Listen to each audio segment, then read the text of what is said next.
کن فکا در اللہ المکنون سر اللہ المخزون عالم ما کانا وما یکون آہ و دل انبیاء جان و دل اصفیاء مطلع ہر سعادت مقطع ہر سیادت خلاصہ کائنات فخر موجودات حضور احمد مجتبی محمد مصطفیٰ ارواحنا فدا صلی اللہ تعالی علیہ وآلہ وصحبہ وبارک وسلم کی بارگاہ بے کس پناہ میں جس طریقے سے پڑھا ہوں بلند آواز سے میرے ساتھ مل کر پڑھیں الصلاۃ والسلام علیک یا رسول اللہ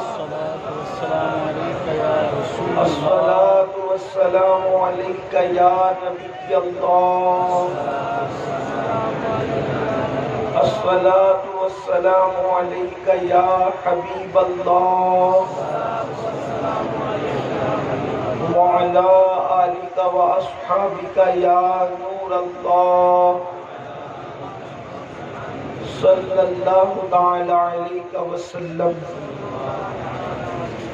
نعمتیں بانٹتا جس سمت وہ ذیشان گیا، نعمتیں بانٹتا جس سمت وہ ذیشان گیا، ساتھ ہی منشی رحمت کا قلمدان گیا، لے خبر جلد کے غیروں کی طرف دھیان گیا، میرے مولا میرے آقا تیرے قربان گیا، دل ہے وہ دل جو تیری یاد سے معمور رہا، دل ہے وہ دل جو تیری یاد سے معمور رہا، سر ہے وہ سر جو تیرے قدموں پہ قربان گیا، آہ وہ آنکھ کے ناکام تمنا ہی رہی، ہائے وہ دل جو تیرے در سے پر ارمان گیا، اور انہیں جانا انہیں مانا نہ رکھا غیر سے کام، انہیں جانا انہیں مانا نہ رکھا غیر سے کام، للہ الحمد میں دنیا سے مسلمان گیا، للہ الحمد میں دنیا سے مسلمان گیا۔ آج کی یہ محفل تحفظ ناموس رسالت اور ساتھ ہی ساتھ اصلاح عقائد و اعمال اور اس پر طرفہ عرس حضور تاج الشریعہ بدر الطریقہ فخر ازہر حضرت علامہ مفتی اختر رضا خان صاحب قبلہ ازہری رحمۃ اللہ تعالی علیہ تین نسبتیں اس جلسے کو حاصل ہیں، اور میری اور آپ سب کی حاضری اللہ اپنے حبیب صلی اللہ علیہ وآلہ وصحبہ وبارک وسلم کے صدقہ و طفیل قبول فرمائے۔ یقیناً اس منبر پر ایک سے ایک شموس و اقمار موجود ہے، بڑے بڑے آفتاب و مہتاب علم و فضل کے یہاں پر جلوگر ہیں، اور آپ نے مجھ سے پہلے ان کو سنا ہوگا یا پھر میرے بعد آپ ان حضرات کو سماعت کرنے کا شرف حاصل کریں گے۔ میرے خیال سے آپ نے مجھ سے پیشتر برادر ذکر حضرت علامہ حافظ امین رضوی صاحب ان کی گفتگو بھی سماعت کی ہوگی، اور بھی آپ لوگوں کو سننا باقی ہے۔ بہت دیر آپ کا نہیں لیتے ہوئے بہت مختصر کچھ معروضات پیش کرنا چاہتے ہیں۔ میرے آقا صلی اللہ علیہ وآلہ وسلم کے دیوانوں، آج پوری دنیا میں مسلم امہ پر جو حال اور احوال ہے وہ آپ سب پر بالکل عیاں ہے، اور آپ سب کو بالکل پتہ ہے، آپ سب کو معلوم ہے، اس لیے کہ الیکٹرانک میڈیا ہو یا پرنٹ میڈیا، ہم لوگوں کا اس سے جتنا تعلق ہے اس سے زیادہ تعلق آپ لوگوں کا ہے۔ کہاں پر کیا ہو رہا ہے یہ آپ اچھی طرح جانتے ہیں، لیکن ایک بات کہ آج پوری دنیا میں کسی ایک ملک کی بات نہیں کرتا، کسی ایک علاقے کی بات نہیں کرتا، کسی ایک خطے کی بات نہیں کرتا، بلکہ پوری دنیا کے حالات کا اگر مشترکہ طور پر ہم جائزہ لیں تو ہمیں پتہ چلتا ہے کہیں پر مسلمان مارا جا رہا ہے، کہیں پر مسلمان پیٹا جا رہا ہے، کہیں پر مسلمان جیلوں میں ٹھوسا جا رہا ہے، کہیں پر بیجا مقدمات میں پھنسایا جا رہا ہے، کہیں پر مسلمانوں کے گھروں کو جلایا جا رہا ہے، کہیں پر مسلمانوں کے گھروں کو زمین سے ہی ہٹایا جا رہا ہے، کہیں پر حالات یہ ہے مسلمان روٹی کے ٹکڑے کو پریشان ہے، کہیں پر مسلمان کا حال یہ ہے کہ اس کی لاش بے گور و کفن تڑپ رہی ہے، کہیں پر مسلم امہ کا حال یہ ہے کہ بیٹیوں کی لٹتی ہوئی آبروئیں، بیٹیوں کی لٹتی ہوئی آبروئیں، نوجوانوں کے اٹھتے ہوئے جنازے انسان کو جو ہے وہ بے دست و پا کیے ہوئے ہیں، اور ہر انسان اللہ اکبر بے چین اور بے قرار ہوتے ہوئے اور اسی عالم کے اندر یہ کہتے نظر آتا ہے کہ اللہ کی مدد کیوں نہیں آتی، اللہ کی امداد کیوں نہیں آتی، گھروں پر بلڈوزر چل رہے ہیں، اللہ کی مدد کیوں نہیں آتی، مسجدیں مسمار ہو رہی ہیں، اللہ کی مدد کیوں نہیں آتی، بیٹیوں کی آبروئیں لٹ رہی ہیں، اللہ کی مدد کیوں نہیں آتی، کیوں اللہ کی مدد نہیں آتی، کیوں اللہ کی امداد نہیں آتی۔ اللہ اکبر، ہر انسان بڑی سوالیہ نگاہوں کو آسمان کی طرف اٹھا کر کے خدا کی مدد کا منتظر ہے۔ بچے خدا کی مدد کا انتظار کر رہے ہیں، جوان خدا کی مدد کا انتظار کر رہے ہیں، بوڑھے خدا کی مدد کا انتظار کر رہے ہیں، بلکہ کبھی کبھی جب امداد کے اندر تاخیر ہو رہی ہے تو انسان کا عقیدہ کہیں متزلزل، کہیں مذبذب ہوتا ہوا نظر آ رہا ہے۔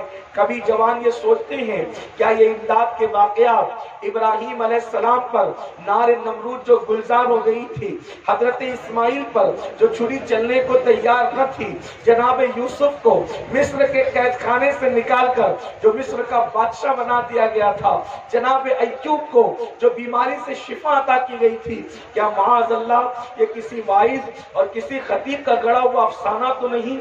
یاد رکھیں یہ حقائق ہیں، نہ کوئی افسانہ ہے، نہ کسی خطیب کی خطابت کی جھلانیاں ہیں، بلکہ حقائق ہیں، اور ان سب کو قرآن مقدس میں بیان کیا ہے۔ اور جس چیز کو قرآن بیان کر دے پھر مزید اس کے لیے ہمیں کسی ثبوت کی ضرورت نہیں ہوتی۔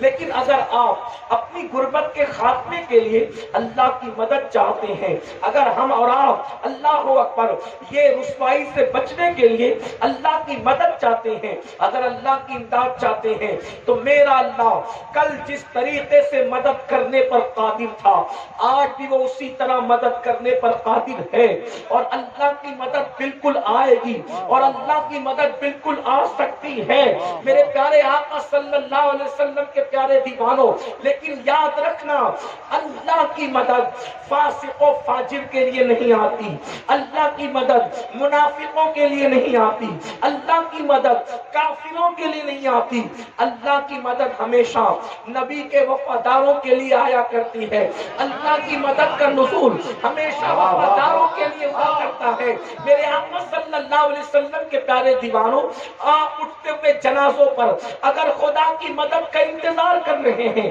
تو ہمیں اپنے دل کے اندر ٹٹولنا ہوگا، ہمارے دل میں اللہ کے رسول کی وفاداری کتنی ہے، ہم حضور کے وفادار کتنے ہیں۔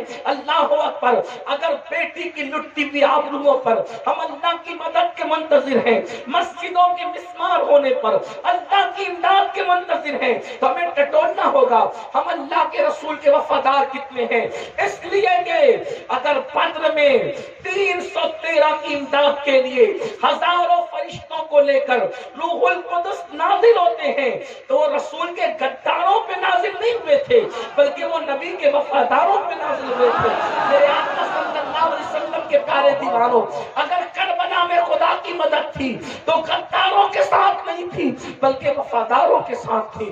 ابراہیم پر نار نمرود گلزار ہوئی تھی تو جناب ابراہیم نے مکمل طور پر وفا کا حق ادا کیا تھا، تب اللہ کی مدد نازل ہوئی تھی۔ اب ہمیں یہاں پر صرف اتنا فیصلہ کرنا ہے، تحفظ ناموس رسالت کے نام پر ہزاروں کی تعداد میں جمع ہونے والوں، یہ بات پہلے میں بالکل واضح کر دوں، یہ مجمع نہ امین القادری کے نام پر آیا ہے، یہ مجمع نہ حضرت محبوب گوہر کے نام پر آیا ہے، نہ یہ مجمع خطبہ اور علماء کے نام پر آیا ہے، یہ مجمع صرف اور صرف مصطفیٰ جان رحمت کی ناموس کے نام پر آیا ہے، یہ حضور کے نام پر آیا ہے۔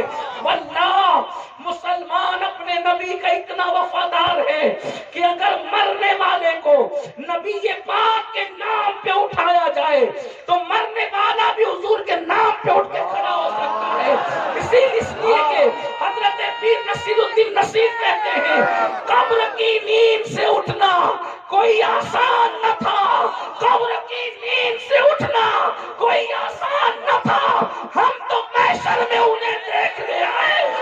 نعرہ تکبیر، نعرہ رسالت، تحفظ ناموس رسالت، ان سے حضور تاج الشریعہ حضرت مولانا سید امین القادری صاحب قبلہ علماء اہل سنت۔ اور میرے امام تو کئی حدیثوں کا نچوڑ پیش کرتے ہوئے یوں کہتے ہیں یہ کہ یہ کائنات بھی بنی اور سجی ہے تو صرف ان کے لیے، ورنہ خدا کو زمین اور آسمان بنانے سے غرض کیا تھی؟ جب یہ زمین اور آسمان نہ تھے تو بھی وہ خدا تھا، یہ نہ رہیں گے تو بھی وہ خدا رہے گا، لیکن بنایا کیوں؟ تو وہ کہتے ہیں زمین و زمان تمہارے لیے، مکین و مکان تمہارے لیے، چنین و چنات تمہارے لیے، بنے دو جہاں تمہارے لیے، دان میں زبان تمہارے لیے، بدن میں ہے جان تمہارے لیے، ہمارے یہاں تمہارے لیے، اٹھے بھی وہاں تمہارے لیے۔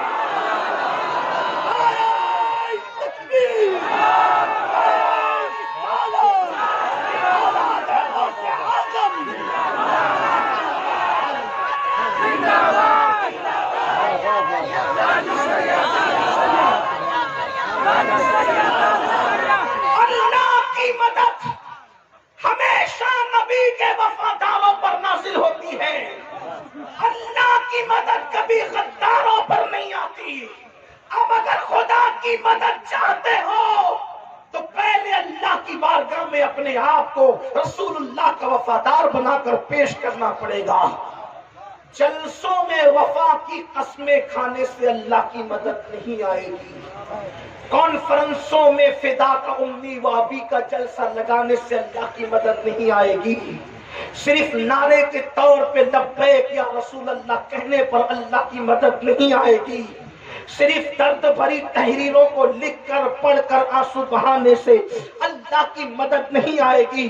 اب یہاں سے لے کے وہاں تک اس ہزاروں کے مجمع سے کہنا چاہتا ہوں، اگر اپنے آپ کو نبی کا وفادار سمجھتے ہو اور حضور کی ناموس کو تحفظ دینے کے لیے آئے ہو، ناموس رسالت کو تحفظ فراہم کرنے کے لیے آئے ہو، مطلب یہ ہے آپ یہ کہنا چاہتے ہیں کہ یا رسول اللہ ہم آپ کی عزت کی حفاظت کریں گے، اسی لیے آپ آئے ہیں۔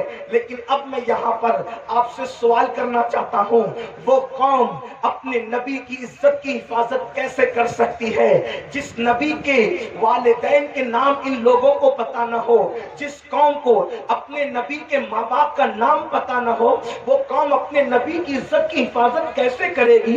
جس قوم کو اپنے نبی کی بیویوں کے نام پتا نہ ہو وہ قوم اپنے نبی کی عزت کی حفاظت کیسے کرے گی؟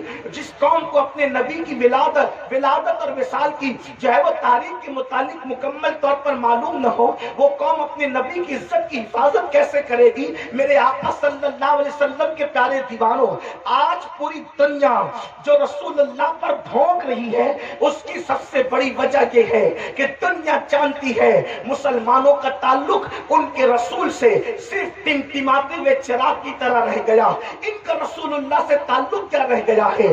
جو قوم اپنے نبی کے نام پر فجر کی نماز میں 10 منٹ کی نیند قربان نہیں کر سکتی، وہ قوم اپنے نبی کے نام پر جان کیا قربان کرے گی؟ اللہ اکبر! دنیا سمجھ چکی ہے سارے معاملے کو، دنیا سمجھ چکی ہے ساری بات کو، اس لیے وہ لوگ بہت بے باکی کے ساتھ بھونک رہے ہیں۔ ورنہ پوچھنا چاہتا ہوں، دنیا تو آج بھی وہی ہے، بلکہ آج تو مسلمان پوری دنیا میں 250 کروڑ ہے۔ آخر عمر ابن خطاب کے دور میں تو مسلمان مٹھی بھر تھے، اس دور میں کوئی رسول اللہ کی توہین کا کیوں سوچ نہیں سکتا تھا؟ آخر صلاح الدین ایوبی کے دور میں کیوں مسلمانوں کے درمیان کوئی رسول اللہ کی توہین کا